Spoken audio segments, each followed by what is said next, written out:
इसलिए वेश मांगने का अधिकार है। तो हम श्री लाडली जी से यही मांगते हैं कि हे श्री लाडली जी, हे राधा रानी, आपकी कृपा के बिना ब्रजवास संभव नहीं है।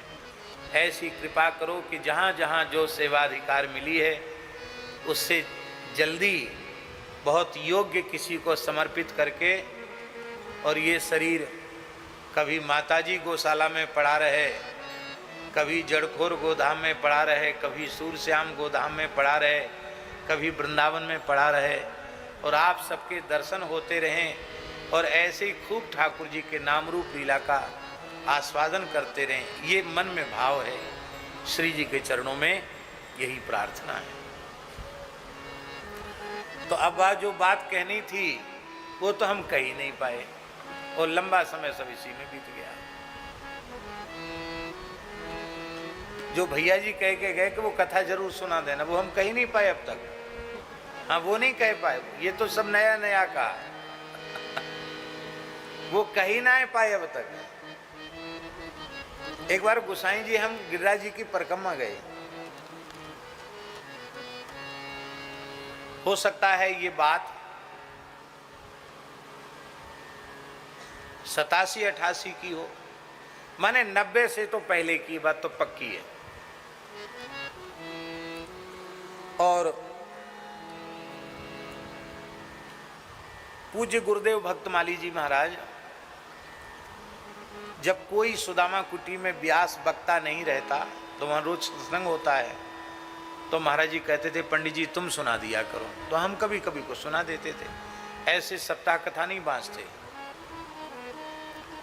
सप्ताह तो संभवतः पहली बार सप्ताह कथा जयपुर में त्रिपोलिया मोहल्ला में तारकेश्वर महादेव है ना, उनके सामने एक गली में, वहाँ सबसे पहली कथा कही जीवन की 1992 में। संभवतः 1992 में सबसे पहली कथा कही, और वो पहली कथा भी भूत प्रेत की कथा निकली। ऐसी कथा गुसाई जी कि हमारे संघ के ब्राह्मण देवता रात को भगवे को तैयार, रात क्यों सब भगने के लिए तैयार, पीठ पीठ सब बन गए, सब भगने के लिए तैयार, कोई हाथ पांव जोड़ने से भी नहीं रुके। अरे बोले महाराज आप तो कोई बात नहीं है, हम लोग गृहस्थी पंडित हैं, हमारे पीछे रोए वाले बहुत हैं। हाँ, ऐसा भयंकर प्रेतों का उपद्रव वहां था।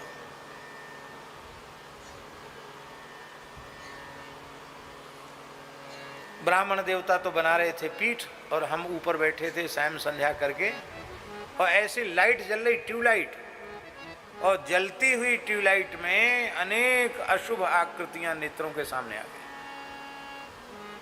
भयंकर डरावनी आकृतियां हो, ऐसे लगे पूरा मकान गिर देंगी।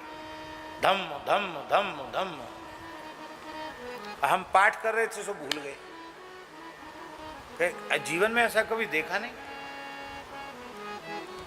कोई अंधेरे में दिखा सो नहीं, एकदम उजेले में, कमरे में भी ट्यूबलाइट जल रही, चौक में भी ट्यूबलाइट जल रही। तीसरे मंजिल पे थे अपने राम, पाठ कर रहे, वो भूल गए। और उन्होंने खूब कोशिश की जिस जहां हम थे घुसने की, 8-10 की जमात थी कम से कम, लेकिन वो घुस नहीं पाए भीतर।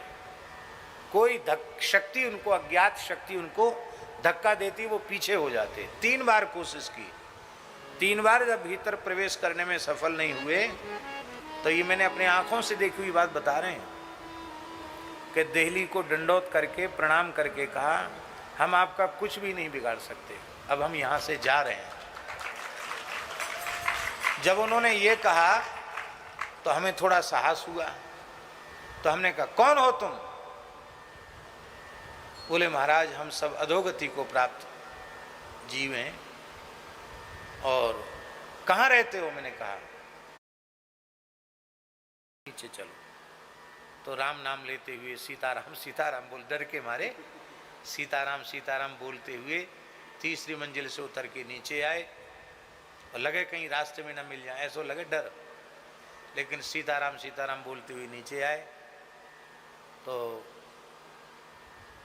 जो आचार्य जी थे उन्होंने कहा कि महाराज जी कैसे विश्राम में नहीं गए?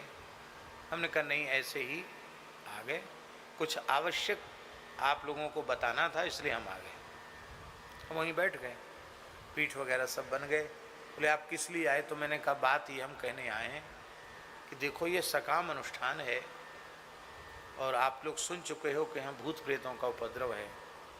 तो मेरी सभी ब्राह्मणों से, जो भी एक दो संत हैं, उनसे प्रार्थना है कि एक तो निरंतर पवित्र रहें, कभी भी अशुद्ध अवस्था में न रहें, क्योंकि अशुद्ध अवस्था में रहने पर ही इन दूषित आत्माओं का आक्रमण होता है।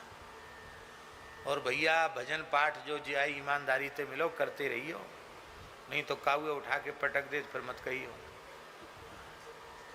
सब ठीक ठीक अपना भजन पाठ पूजा करना, सकाम अनुष्ठान है। अब पवित्र रहना। और ब्राह्मणों से कहा भैया भले ही तुम अपने घर में त्रिकाल संध्या न करते हो, पर यहाँ जरूर निष्ठापूर्वक संध्योपासन करना और सब स्तोत्र का पाठ, नारायण कवच, राम रक्षा स्तोत्र का पाठ करना। तो क्या हो गया? कुछ हो गया? नहीं नहीं नहीं हुआ नहीं, हम तो बताने आए हैं, क्योंकि हुआ बता देते तो भग जाते सब।